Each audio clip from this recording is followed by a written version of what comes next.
Well, to discuss insurance in this context and some of the innovative solutions that can be found in this unprecedented situation, I'm joined by Muzi Dladla. He's the Executive Manager for Stakeholder Relations at Sasria.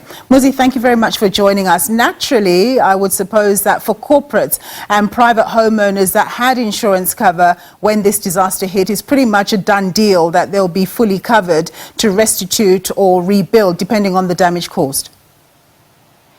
Yeah, the assumption is that obviously majority of businesses in particular and majority of homeowners would have traditional insurance cover. And that is quite essential. And I think many people have seen it, that it is essential to have that type of cover. So yeah, I would say that if everything is in order, the premiums are paid and all the policy conditions are adhered to, insurance companies should be able to respond as part of their payrolls that will be covered in the insurance policies. Yeah.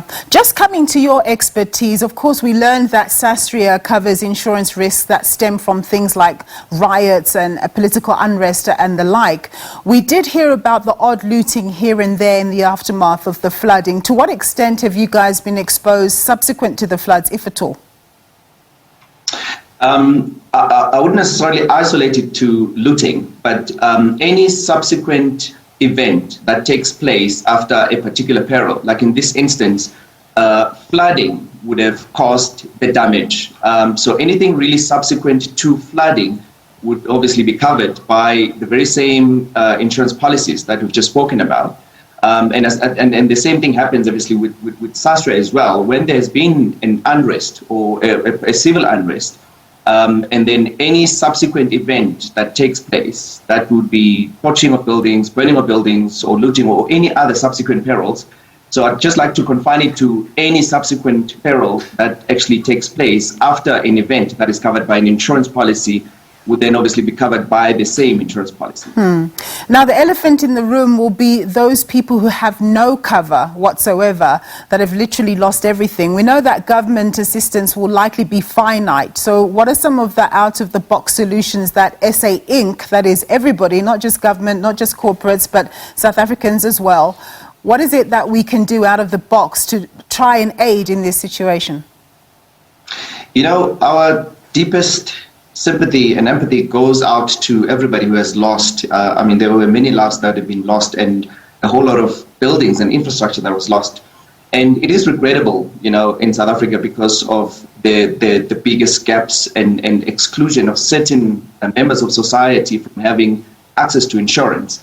So, I mean, it is very sad for those individuals because there would not be any type of cover that would be there. And obviously government would naturally be as part of their contingent liability under fiscal threats, you know, they would have to find ways of relieving.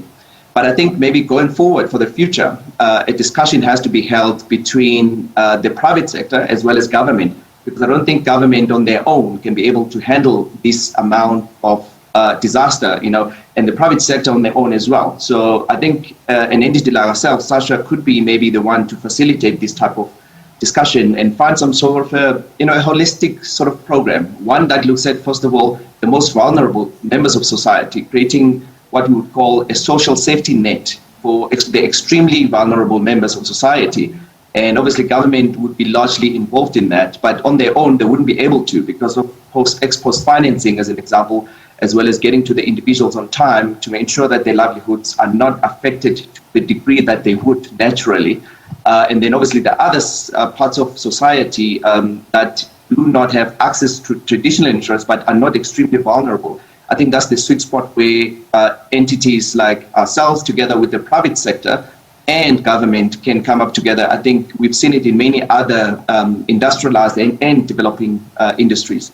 It always works best because when disaster strikes, like right now, that's when you have real actual people that are sitting with major problems. Yeah, we know that there's a general push by corporates, or at least established corporates, to look at issues around, you know, the environment, the social environment, as well as governance, ESG. So the environment would be important. But of course, some of the arguments that would come to counter what you've just suggested is that those people who have to pay tax do pay tax, and government should have sufficient revenue to be able to mitigate what we know is going to be a recurring situation like floods and their impacts on the various provinces. Yeah, that is true. But again, in terms of proper, good or risk transfer mechanisms, you can never have enough funds that are sitting and reserved. There's a lot of opportunity costs for those funds to be used in other mechanisms. So what you do is you create a balance between transferring that risk to people who have an appetite for it. That would traditionally be insurance companies and reinsurers and even international markets, so that you have a good balance between what you reserve as a fund, although obviously that fund will be coming from taxpayers. But the utilization of those funds has to be done in a way that is smart enough to be able to transfer the risk where you can, and to be able to reserve that risk for yourself where it also makes sense. And that is why the tapping into the expertise of the private sector as part of the risk transfer is quite important, because it's one thing to have the fund, but if you are unable to relieve and to pay those amounts to the relevant individuals and put them back in the position that they were before, then it doesn't serve any purpose to have those funds if you can't get to everybody. So that partnership is extremely important for that purpose. And presumably there'll need to be a conversation as well about whether it's okay or right for people to go and rebuild in areas which they know that definitely if there's another flood or another storm, the very same thing will happen again. But where do they go?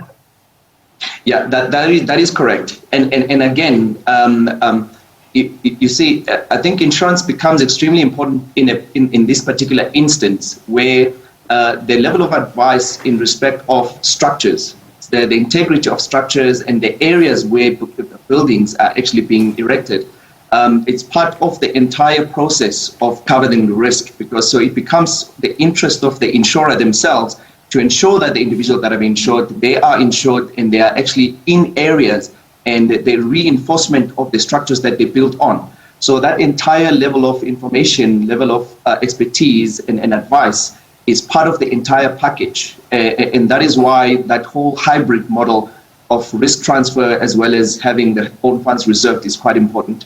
Because individuals themselves, you can have land, but you can build anything on the land, but it has to be done in such a way that it can resist the contingencies or the issues that we are facing in South Africa. And we know that excess rain becomes an issue, as well as the extreme opposite of drought as well. So extend those two scenarios is quite important. Indeed. And that is why it is a package that has to be offered rather than just the one component of it.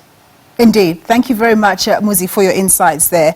That was Muzi Dladla. He's the Executive Manager for Stakeholder Relations at Sasria.